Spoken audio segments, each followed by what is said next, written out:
Mas id antes a las ovejas perdidas de la casa de Israel, yendo a predicar diciendo, el reino de los cielos se ha acercado. Mateo capítulo 10, versículos 6 y 7. Bienvenidos a la Asociación Publicadora Universal, al estudio de la Biblia y el espíritu de profecía. Le invitamos a que tome papel y pluma mientras estudiamos el estudio titulado El movimiento laico en profecía. Disfrutemos la palabra del Señor.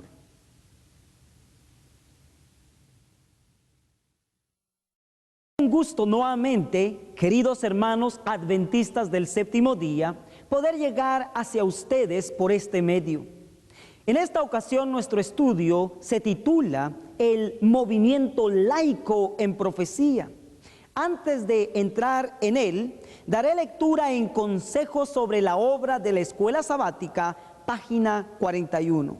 Palabras sumamente importantes. Dice: más de una porción de las Escrituras que los hombres eruditos consideran un misterio o pasan por alto sin atribuirle importancia, está llena de consuelo y de instrucción para aquel que ha aprendido en la escuela de Cristo. Una razón por la cual muchos teólogos no tienen una comprensión más clara de la palabra de Dios es que cierran sus ojos a las verdades que no desean practicar. La comprensión de la verdad bíblica depende no tanto del poder del intelecto con que se ha abordado la investigación, como de la sinceridad de propósito y del anhelo ferviente de justicia. Nunca debe estudiarse la Biblia sin oración. Solo el Espíritu Santo puede hacernos sentir la importancia de aquellas cosas fáciles de comprender o prevenirnos de torcer verdades difíciles de comprender. Así que, queridos hermanos, vemos que la inspiración nos amonesta a tener cuidado de llegar a poseer ese espíritu que muchos eruditos y teólogos tienen. No investigan la palabra porque no desean practicar lo que ella enseña.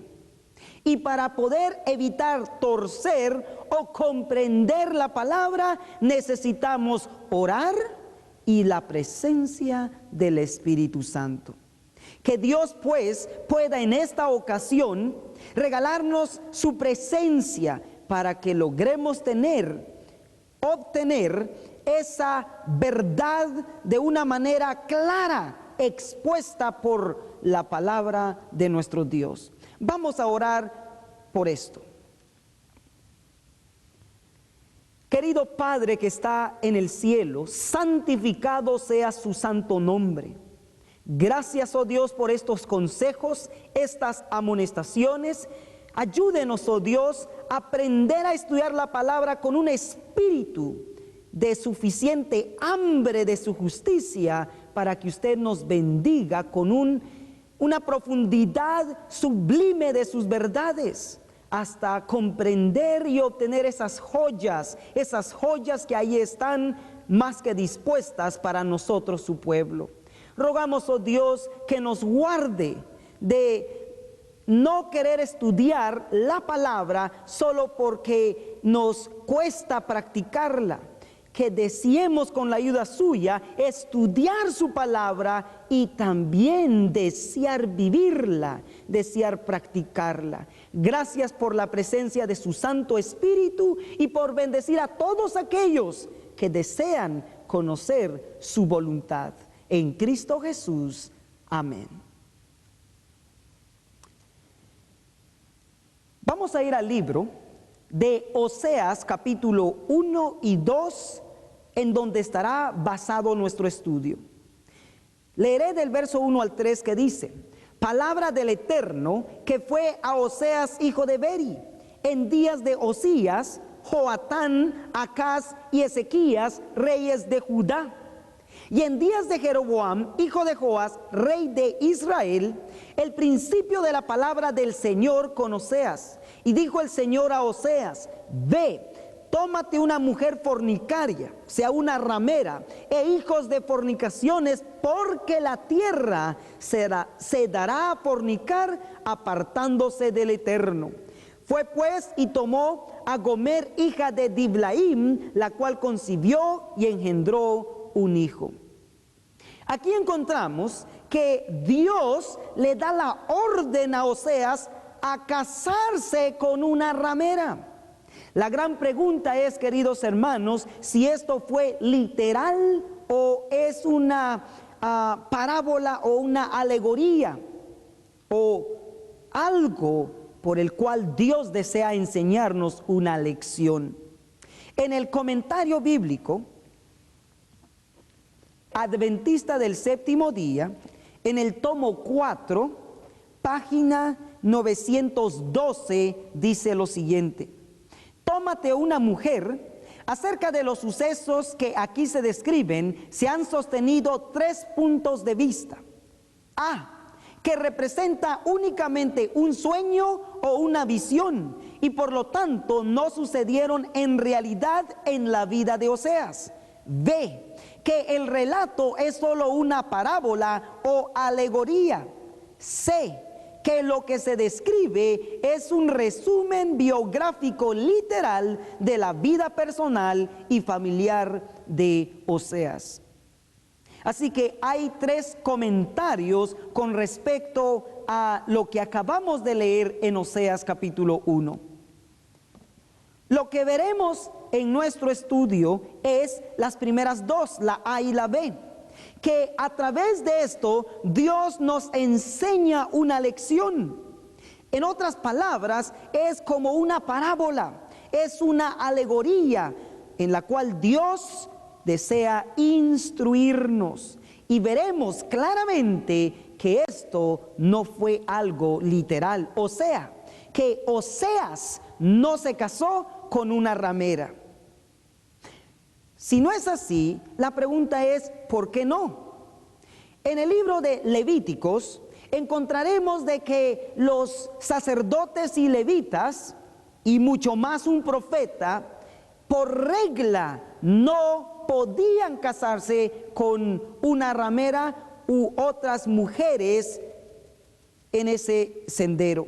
En el libro de Levíticos, capítulo 21, Levíticos 21, nos dice lo siguiente en los versículos 13 y 14, hablando de los sacerdotes, levitas y todos los encargados del santuario.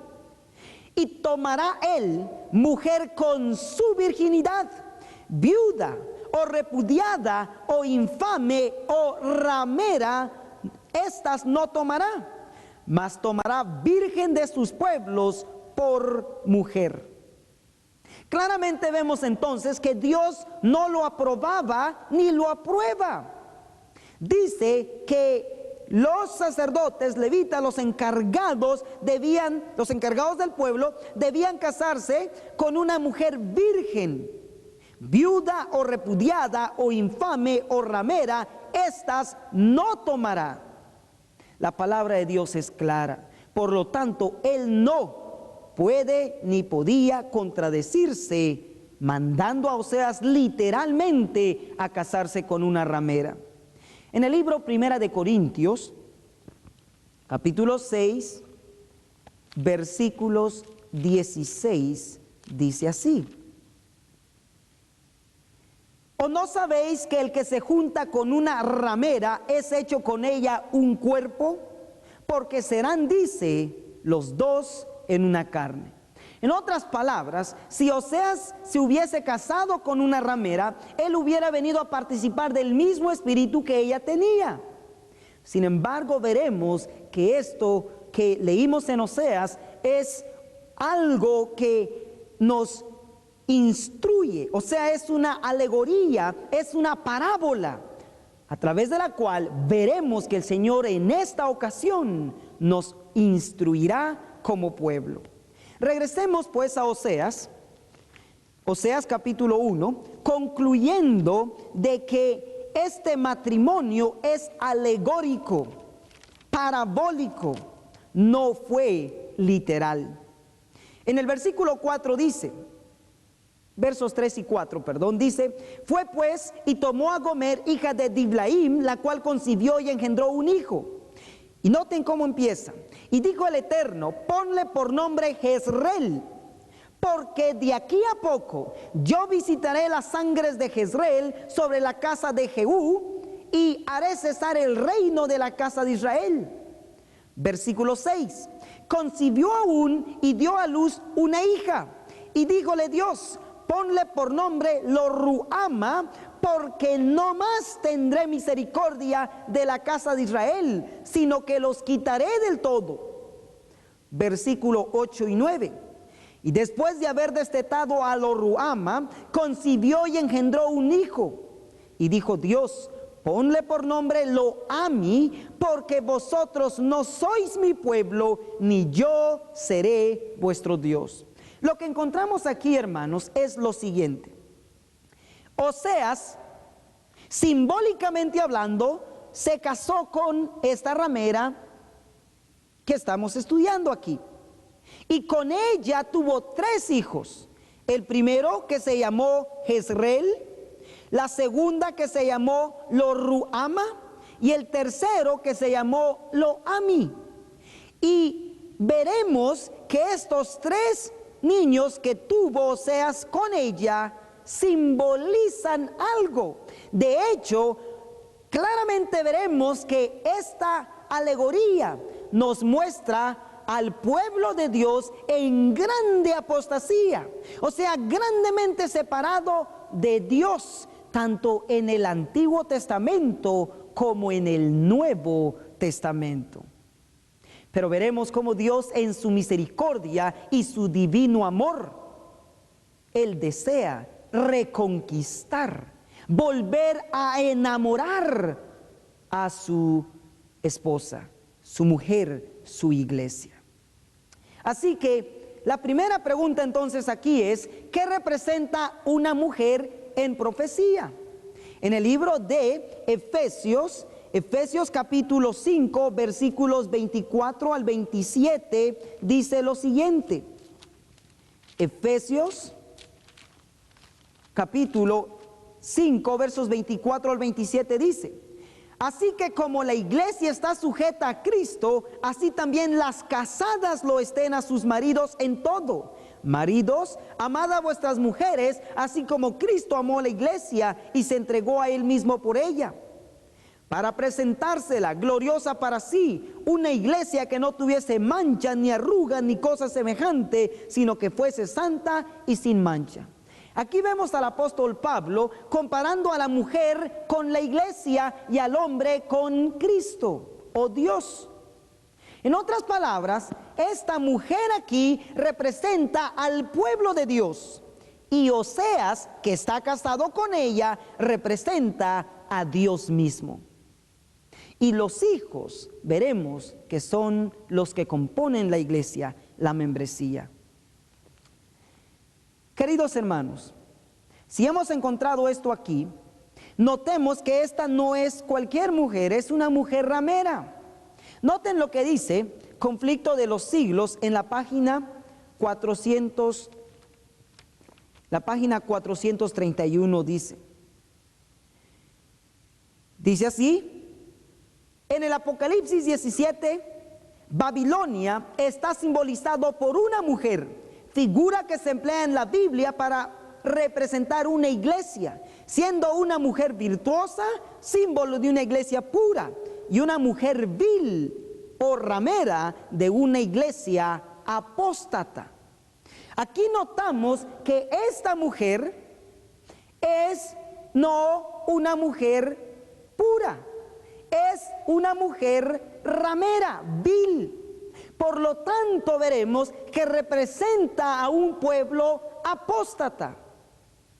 Es exactamente lo que veremos en unos segundos. Vayamos a ver el primer significado del hijo Jezreel. Dice que Jezreel representa 3 cosas. El primero, que está en el verso 4, dice: y díjole el Señor, ponle por nombre Jezreel por esta razón, porque de aquí a poco yo visitaré, yo vengaré las sangres de Jezreel por medio de la casa de Jehú. En otras palabras, las sangres de Jezreel, como que alguien mató a Jezreel en cuanto nace. Sus sangres tenían que ser vengadas a través de la casa de Jehú. Primero. Segundo, verso 4, última parte: y haré cesar el reino de la casa de Israel. O sea, el reino de Israel iba a empezar a decaer.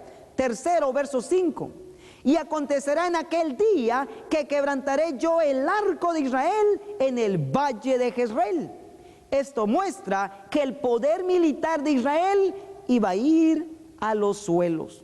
Ahora, esto es lo que representa el primer hijo, Jezreel.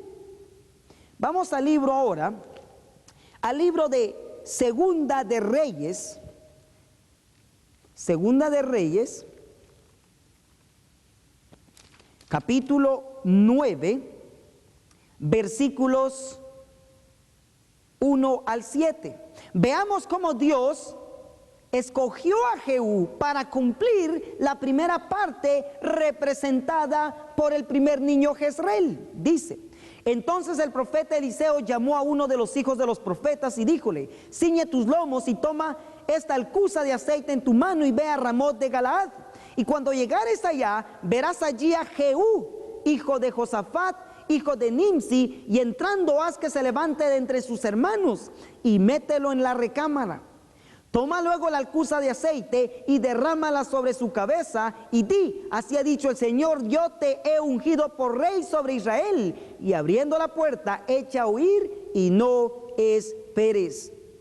Verso 6: y él se levantó, hablando de Jehú, y entróse en casa, y el otro derramó el aceite sobre su cabeza y díjole: así ha dicho el eterno Dios de Israel, yo te he ungido por rey sobre el pueblo del Eterno, sobre Israel.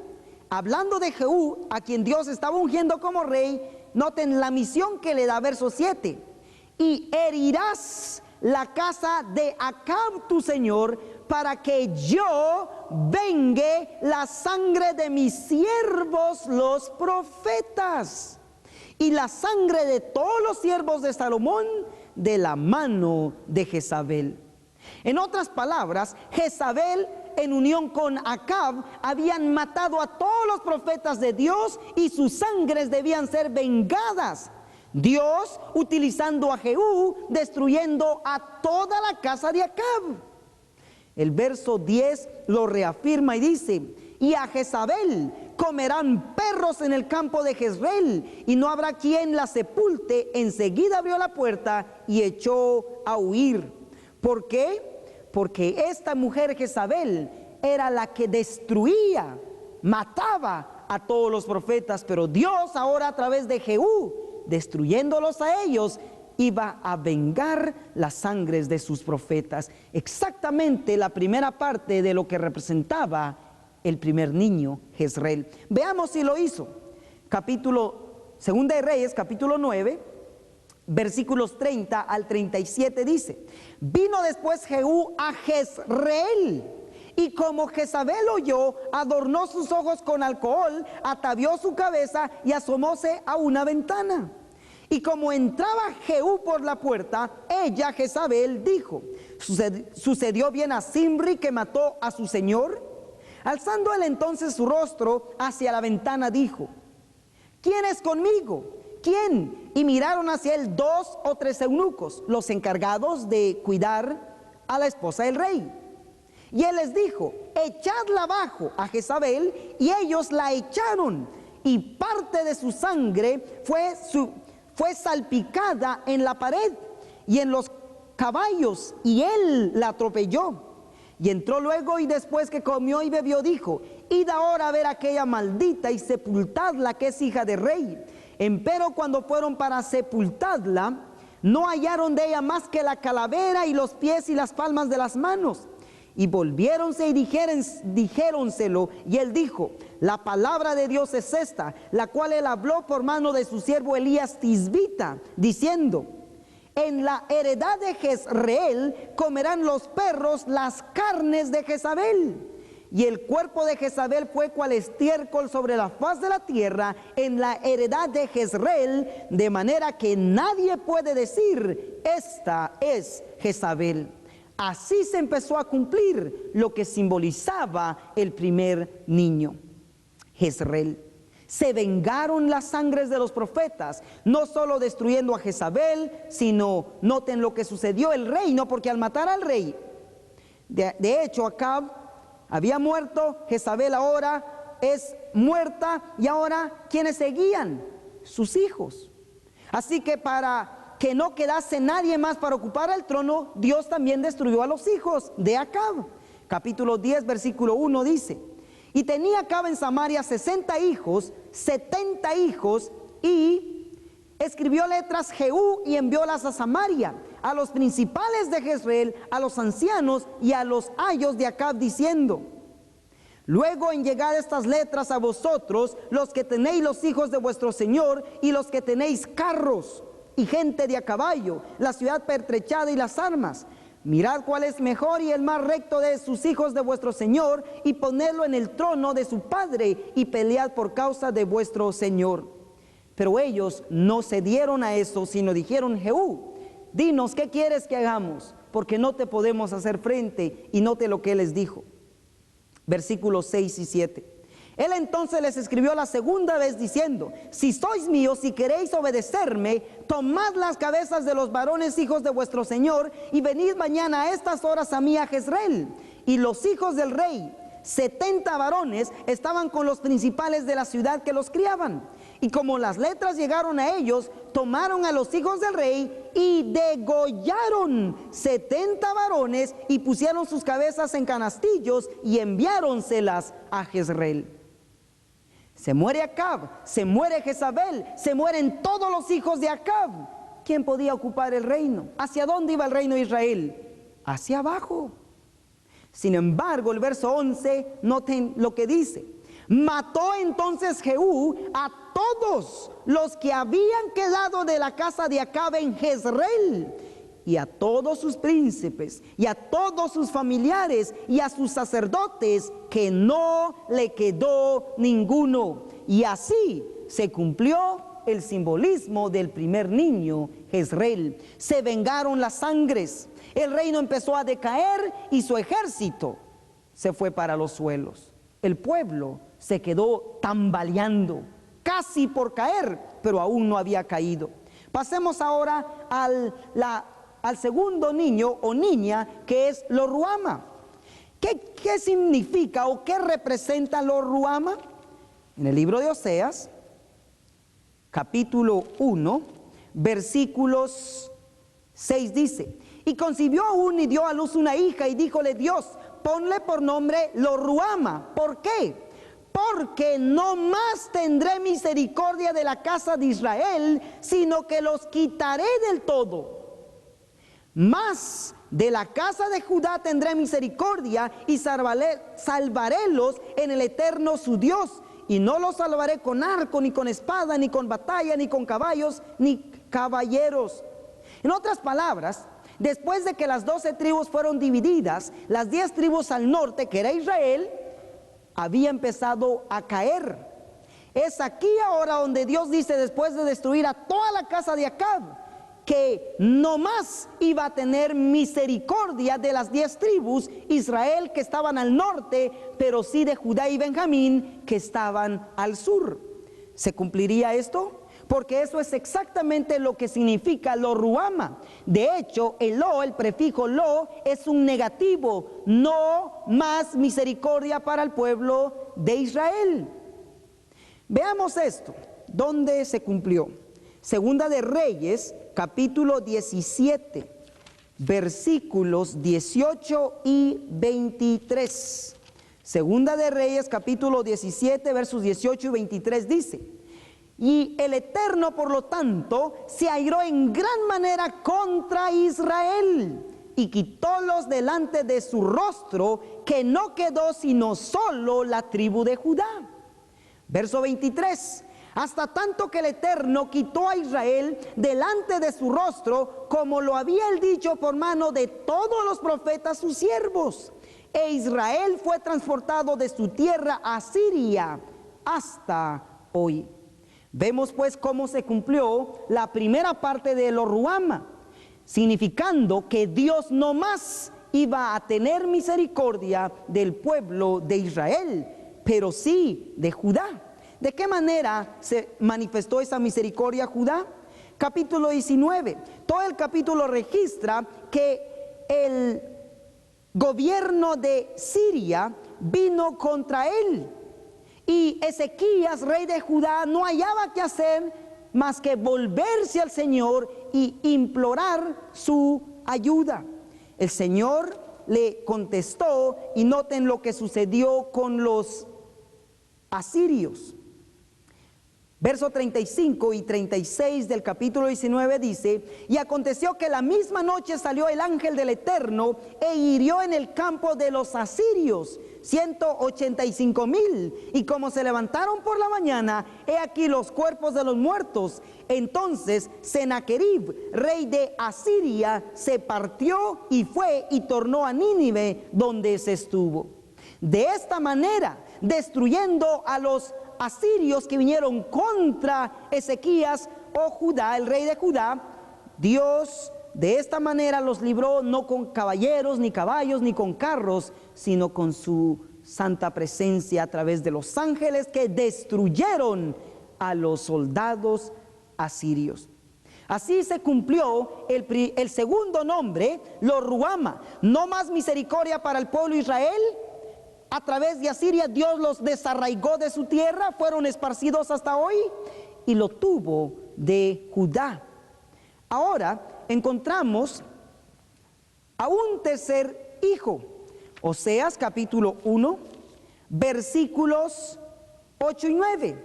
Y después de haber destetado a lo Ruama, concibió y engendró un hijo, y dijo Dios: ponle por nombre Lo-Ami. ¿Por qué? Porque vosotros no sois mi pueblo, ni yo seré vuestro Dios. ¿Qué es lo que encontramos aquí, queridos hermanos? Encontramos que después de que Dios desarraigó al pueblo de Israel que estaba al norte a través de los asirios, quedó Judá.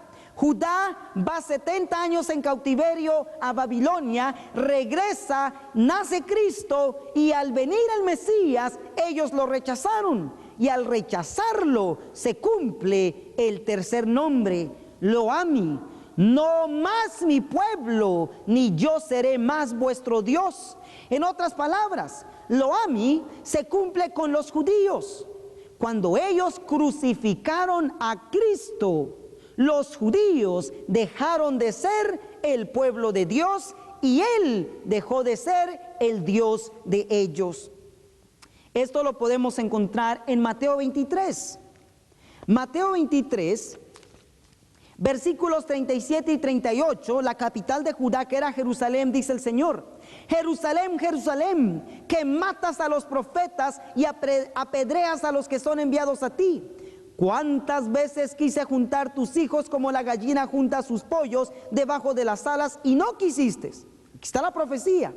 He aquí pues, vuestra casa os es dejada desierta. Y así fue como no más siguieron siendo el pueblo de Dios, y Dios no más siguió siendo el Dios de ellos como nación. Segunda de Reyes lo reafirma de la siguiente manera. Capítulo 23, versos 27. Y díjole el Eterno: también he de quitar de mi presencia a Judá, como quité a Israel, y abominaré a esta ciudad que había elegido, a Jerusalén, y a la casa de la cual había yo dicho: mi nombre será allí. Así se cumplió que Lo-Ami representó a la nación judía, no más siendo el pueblo de Dios, y Dios no más su Dios como nación, cuando le crucificaron. Y eso ahora nos lleva a terminar con el periodo del Antiguo Testamento y nos introduce ahora, después de la muerte de Cristo, al Nuevo Testamento. Veamos si proféticamente eso es así. El libro de Oseas, capítulo 1. Oseas capítulo 1 ahora, versículos 10 dice: con todo será el número de los hijos de Israel como la arena del mar, que ni se puede medir ni contar. Y será que donde les había sido dicho, vosotros no sois mi pueblo, les será dicho, sois hijos del Dios viviente. Esto los apóstoles lo aplicaron a todos nosotros los cristianos de la era cristiana. En Primera de Pedro, capítulo 2, Primera de Pedro, capítulo 2, en el versículo 10 dice así: vosotros que en el tiempo pasado no erais pueblo, mas ahora sois pueblos de Dios, que en el tiempo pasado no habéis alcanzado misericordia, mas ahora habéis alcanzado misericordia. Ahora es Pedro aplicándolo a los cristianos en la era cristiana, o sea, desde Pedro hasta hoy. Oseas 1:10 se aplica a nosotros. Veamos si hay otro apóstol que lo aplica. El libro de Romanos capítulo 9 versos 24 al 27 dice: los cuales también ha llamado, es a saber, a nosotros, no solo a los judíos, mas también a los gentiles. Como también en Oseas dice: llamaré al que no era mi pueblo, pueblo mío, y a la no amada, amada. Y será que en el lugar donde les fue dicho, vosotros no sois mi pueblo, allí serán llamados hijos del Dios viviente.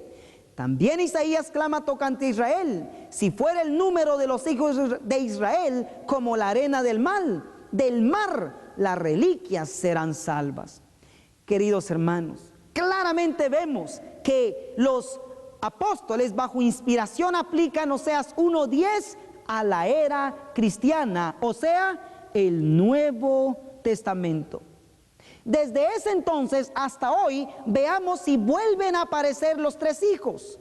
El primero, Jezreel; segundo, Lo-ruhama; tercero, Lo-ammi. Y con esto nos vamos a Oseas capítulo 2. Y a Oseas capítulo 2 ahora nos trae hasta nuestro tiempo. Versículos del 1 al 2 dice: decid a vuestros hermanos Ammi y a vuestras hermanas Ruhama, pleitead con vuestra madre, pleitead porque ella no es mi mujer, ni yo su marido. Quite pues sus fornicaciones de su rostro y sus adulterios de entre sus pechos. Notemos ahora que el Señor viene con un mensaje para Ammi y Ruhama.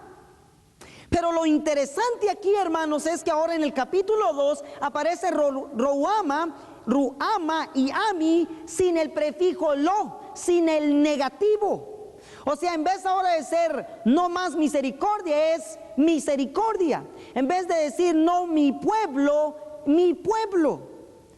Pero noten que los nombres no solamente ya no cuentan con el prefijo lo, sino que están en plural. Decid a vuestros hermanos Ammi y a vuestras hermanas Ruhama. Aquí es exactamente donde encontramos el movimiento laico. A los hermanos Ammi, laicos, y a las hermanas Ruhama, laicas. Ellas ahora y ellos escuchan de que el Señor les tiene un mensaje, y el mensaje es el verso 2: pleitead con vuestra madre. ¿Por qué? Porque es que ahora los hijos tienen que pleitear con mamá. Ahí en el verso 2 dice: ¿por qué mamá?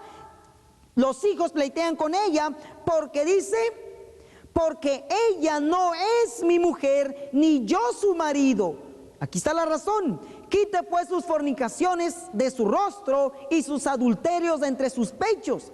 No sea que yo la despoje desnuda y la haga tornar como el día en que nació, y la ponga como un desierto y la deje como tierra seca y la mate de sed. Verso 4, ni tendré misericordia de sus hijos porque son hijos de fornicaciones, porque su madre fornicó, la que los engendró fue avergonzada porque dijo, iré tras mis amantes que me dan mi pan, mi agua, mi lino, mi lana, mi aceite y mi bebida. ¿Ven la descripción de la iglesia de mamá aquí, queridos hermanos? Entendemos por qué en el verso 1 dice, decid a vuestros hermanos laicos a mí y a vuestras hermanas laicas ruama. ¿Cuál es el mensaje? Pleitead con mamá. O sea, en otras palabras, Dios nos está invitando a que recibamos un mensaje, y el mensaje es un mensaje de amor a mamá y decirle, mami, iglesia, en nuestra condición, en tu condición, el Señor dice, no puedes ser tu marido. De esa manera tú no puedes ser su esposa. Quita pues, dice, las fornicaciones de tu rostro y los adulterios de entre tus pechos. Y aparte de eso, vemos de que ella en el verso 4 se metió con otros hombres, con otros amantes, que tuvo otros hijos, o sea, tiene otros hijos que no son hijos de Dios, pero están en la iglesia, son hijos de mamá, pero con otros amantes. Queridos hermanos, esto es sumamente serio. Notemos lo que dice Testimonios para la Iglesia.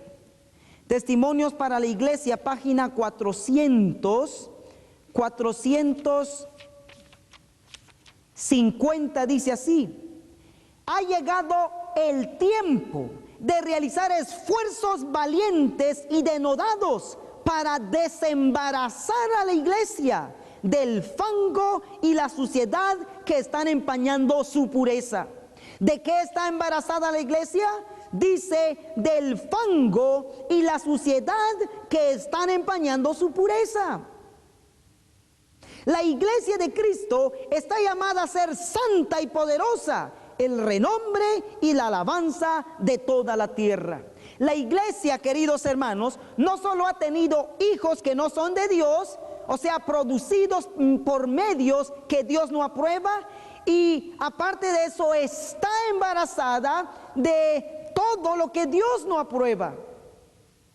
Dice Conflicto de los Siglos, página 436.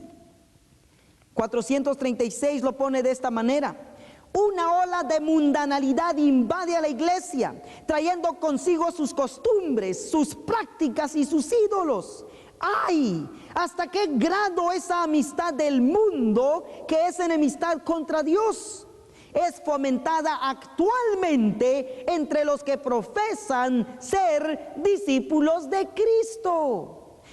¿Qué sucede con la iglesia? Está inundada con costumbres, prácticas e ídolos paganos. De esa manera es como mamá está fornicando. De esa manera es como mamá tiene adulterios entre sus pechos. De esa manera ella está yendo tras sus amantes, y el mensaje para los hijos de ella, o sea, los miembros que entienden la condición del pueblo, es pleitear con mamá. Esto no es con armas, hermanos, no es con espada ni con fuerza, sino con el Espíritu del Señor, con el mensaje del Señor, un mensaje de amor, un mensaje que llama a mamá, a la iglesia, a dejar de seguir a sus amantes y volverse al Eterno con todo su corazón. ¿Estamos listos para ser como hermanos Ami, verdaderos laicos? Como Ruama, verdaderas laicas. Vamos a dejar que el Señor nos utilice y nos prepare para poder llevar esta verdad a la iglesia, de tal manera que mamá, la iglesia, pueda volverse al Eterno. Hermanos, estoy por leer una de las citas más serias. Joya de los Testimonios, tomo 3. Aquí vemos que en esta profecía la iglesia ahora, ya no en el Antiguo Testamento, sino ahora en el Nuevo, especialmente la última parte de esta profecía. La iglesia está siendo representada por una ramera. ¿Será cierto eso? Noten lo que dice Joya de los Testimonios, tomo 3. Una cita muy delicada, pero fue escrita porque exactamente, espiritualmente hablando, esa es nuestra condición como iglesia para con Dios, representado por Oseas. Dice en la 254 de Joyas de los Testimonios, tomo 3. Dice: cuando la purificación se efectúe en nuestras filas, no permaneceremos más tiempo ociosos, enorgullecidos de nuestras riquezas y de que nada nos falta. ¿Quién puede decir con verdad: nuestro oro es probado en el fuego y nuestros vestidos no están manchados por el mundo? ¿Quién puede decir esto? He visto a nuestro instructor señalar vestiduras que se daban por justicia. Al desgarrarlas, puso al descubierto la suciedad que le cubrían. Luego me dijo: ¿no puedes ver con qué falsedad cubrieron su inmundicia y la corrupción de su carácter? Que pues la ciudad, la iglesia fiel, ha venido a ser una ramera. La casa de mi padre es hecha un lugar de comercio, de donde se han retirado la gloria y la presencia divina. Pero por esta causa hay debilidad y falta la fuerza. ¿Qué dice la inspiración que es la condición de la iglesia? Exactamente, hermanos. No son mis palabras, es la parábola, la alegoría de Oseas 1 y 2, especialmente el capítulo 2, que nos presenta la condición del pueblo, nuestra condición verdadera ante los ojos de Dios. Ante Dios estamos actuando como una ramera que se mete con todos los hombres. En otras palabras, nosotros profesamos ser cristianos, profesamos de nombre, pero nuestra vida testifica que estamos fornicando, estamos yendo tras otros amantes, que no son más que símbolos de costumbres, prácticas, hábitos, vicios, ídolos, que hoy nos alejan de nuestro Dios. ¿Qué hora ha llegado entonces? Página 254. A menos que la iglesia, contaminada por la apostasía, se arrepiente y se convierta, comerá del fruto de sus propias obras, hasta que se aborrezca a sí misma. Por eso Oseas capítulo 2, versículos 6 al 7 dice: por tanto, dice el Señor, he aquí yo cerco tu camino con espinas, y la cercaré con seto, y no hallarás sus caminos. Y seguirá a sus amantes, la iglesia, y no los alcanzará. Buscarálos y no más los hallará. Entonces dirá: iré y volveréme a mi primer marido. No dice Cristo, dice en Apocalipsis, que nos acordemos de nuestro primer amor y que nos volvamos a Él con todo nuestro ser. Dice, ella va a reaccionar y dice, entonces dirá: iré y volveréme a mi primer marido, porque mejor me iba entonces que ahora. ¿Vamos a reconocer eso, queridos hermanos? Dios quiera que sí. Dios quiera que reconozcamos que el tipo de vida que como liderazgo, como ministros, como miembros, como jóvenes, ese tipo de vida liviano que hemos estado viviendo, Dios lo condena, Dios lo reprueba, Dios no lo acepta. Y ante Él, proféticamente, estamos siendo simbolizados por una ramera. Pero alabado sea el nombre de Dios. Es aquí donde aparece el movimiento laico en profecía.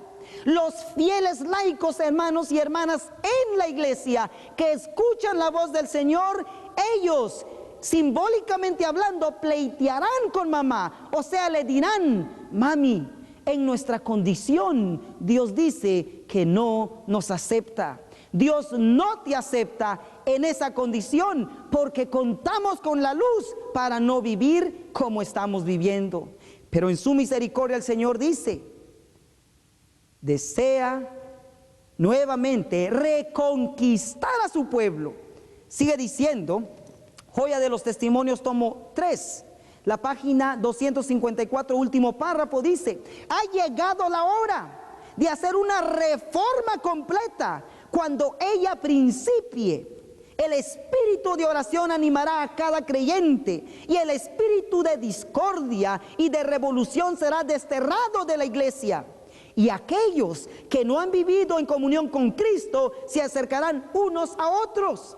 Un miembro que trabaje en una buena dirección invitará a otros miembros a unirse a él para pedir la revelación del Espíritu Santo. No habrá confusión, porque todos estarán en armonía con el pensamiento del Espíritu. Eso es lo que el Señor desea. Llegó la hora, querido pueblo, de una reforma completa. Y hoy Dios proclama ese mensaje a través no de otra iglesia, sino de los hermanos laicos, a través del movimiento laico en profecía, representado por Ruhama y Ami, como lo hemos visto. Ellos pleitean con mamá. En otras palabras, le llevan el mensaje a la iglesia, un mensaje que llama al pueblo a volverse al Señor.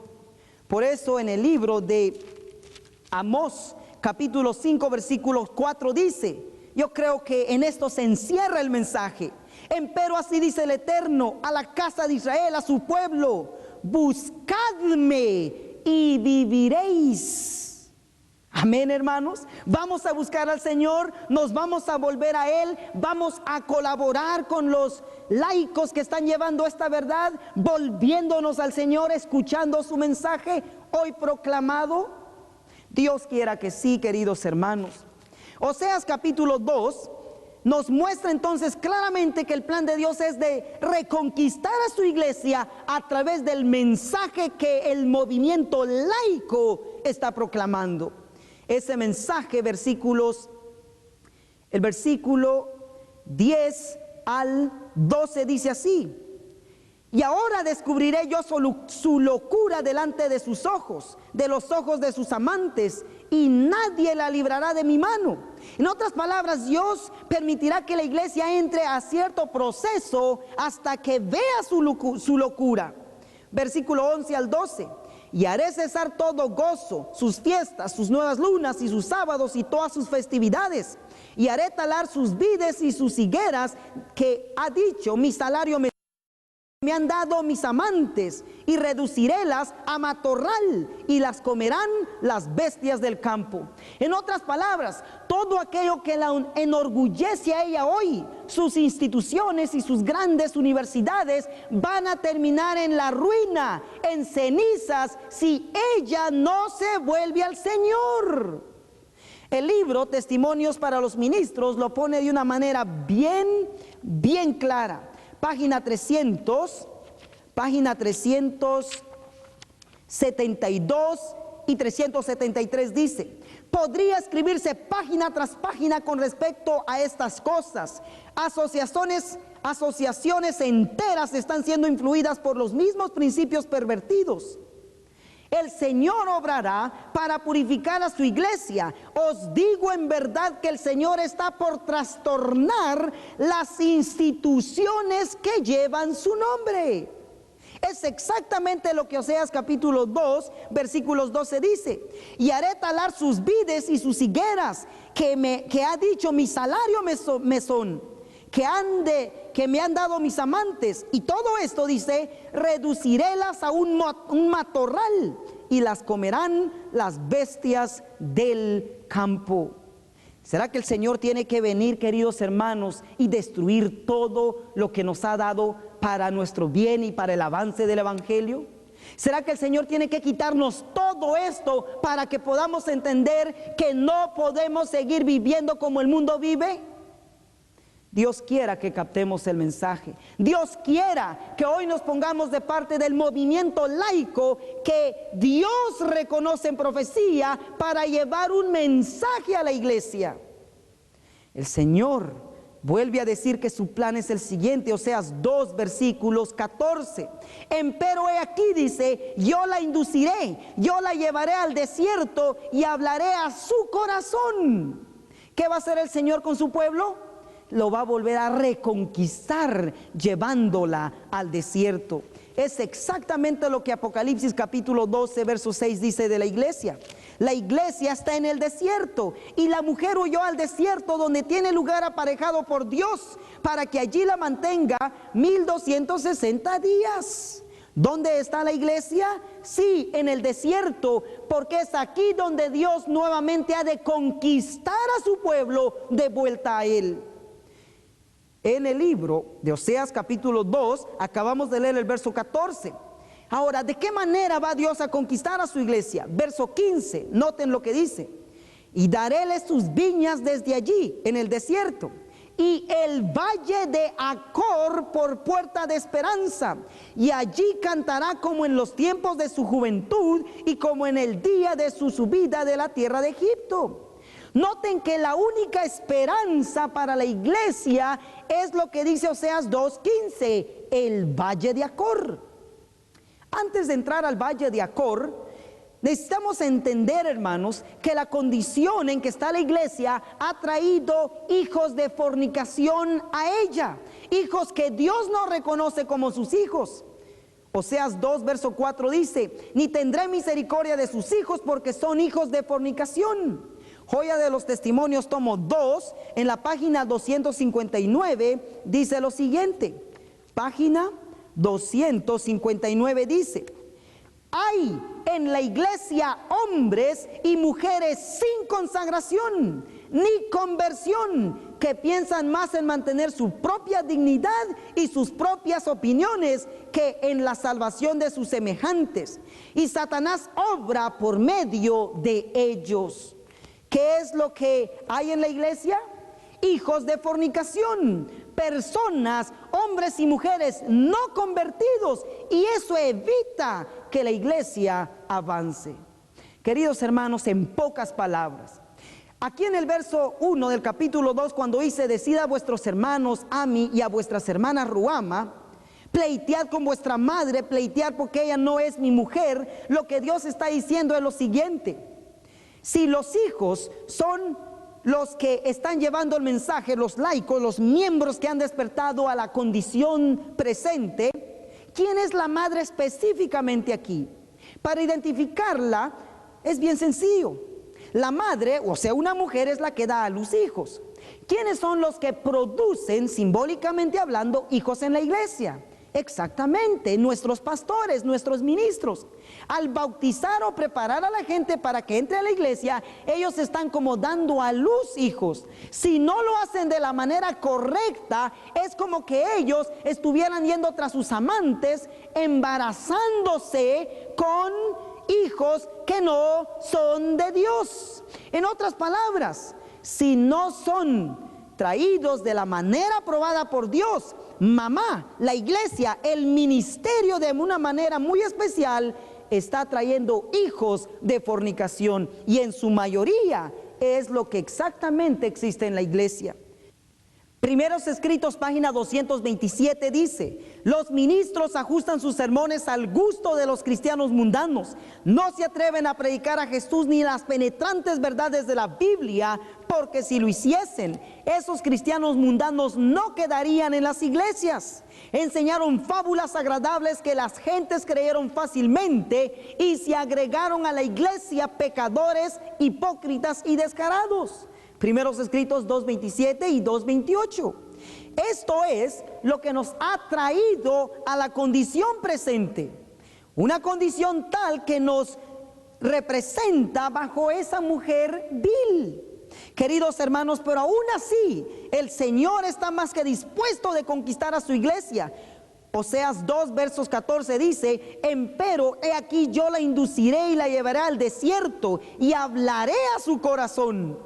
Y daréle sus viñas, verso 15, y daréle sus viñas desde allí, el valle de Acor por puerta de esperanza, y ahí ahí cantará como en los tiempos de su juventud y como en los días de su subida de la tierra de Egipto. La esperanza para la iglesia radica en que pase el valle de Acor.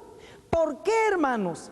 Porque en el pasado el pueblo de Israel no pudo avanzar a menos de que fuese purificado del pecado y de los pecadores, específicamente de aquellos que no habían confesado.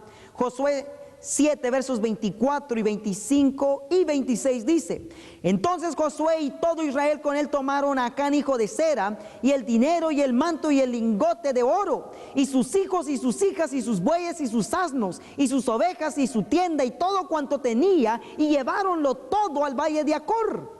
Y dijo Josué: ¿por qué nos has turbado? Túrbete el Eterno en este día. Y todos los israelitas los apedrearon y los quemaron a fuego después de apedrearlos. Y levantaron sobre él un gran montón de piedras hasta hoy. Y el Eterno se tornó de la ira de su furor, y por esto fue llamado aquel lugar el Valle de Acor hasta hoy.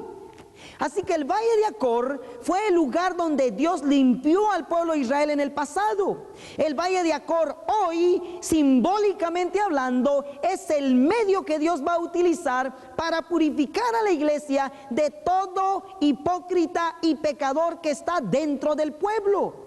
En otras palabras, en la iglesia hoy, según Testimonios para la Iglesia, tomo 5 en español, 146 y 147 dice: si la presencia de un solo Acán bastó para debilitar todo el campamento de Israel, ¿podemos sorprendernos ante el escaso éxito que coronan nuestros esfuerzos? Ahora que en cada iglesia y casi en cada familia tiene su propio Acán. Oh, mis hermanos, no hay prosperidad ni espiritual ni como iglesia, porque en cada iglesia y en casi cada familia hay Acanes.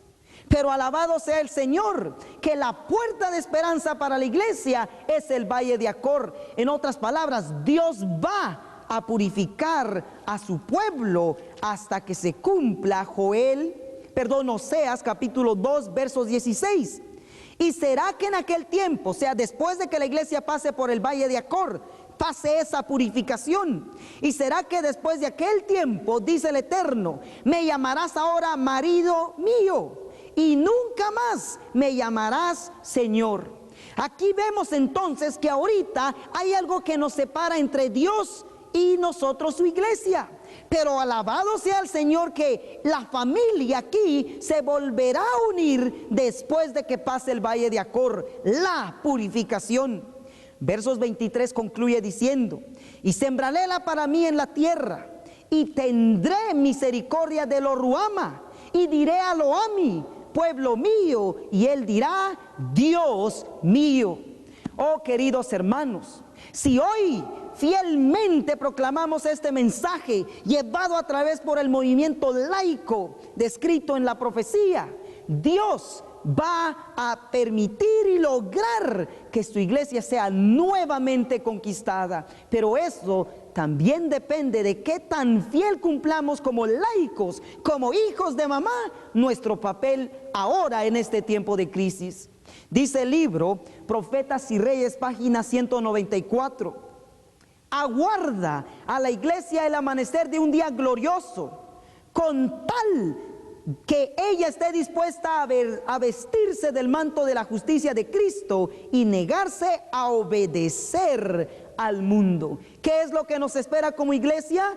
Un amanecer de un día glorioso. Eso depende, hermanos, del cambio que hagamos, de la decisión que tomemos y de cuán dispuesto estemos de colaborar en llevar el mensaje que hoy Dios está dando a su iglesia. Dios te necesita, querido hermano, querida hermana. Dios dice que va a hablar a nuestros corazones de tal manera que nosotros podamos terminar siendo parte de ese movimiento laico descrito en la profecía de Oseas. Les dejo con estas palabras, hermanos. Oseas capítulo 2, versículo 1 y 2. Decid a vuestros hermanos Ami y a vuestras hermanas Ruama: pleitead con vuestra madre, pleitead, porque ella no es mi mujer ni yo su marido. Quite pues sus fornicaciones de su rostro y sus adulterios de entre sus pechos. Y el verso 14 dice: empero he aquí, yo la induciré y la llevaré al desierto y hablaré a su corazón. Hoy Cristo nos está hablando. ¿Escucharemos su voz? ¿Aceptaremos su mensaje proclamado por este movimiento laico? ¿Lo apoyaremos? ¿Deseamos la reunión de Cristo y su iglesia de una manera muy especial? Sí, querido hermano. Sí, querida iglesia, nos espera un amanecer glorioso si es que estamos dispuestos hoy a pagar el precio. Que el Señor nos bendiga mientras participamos de este movimiento laico en profecía. Hasta pronto.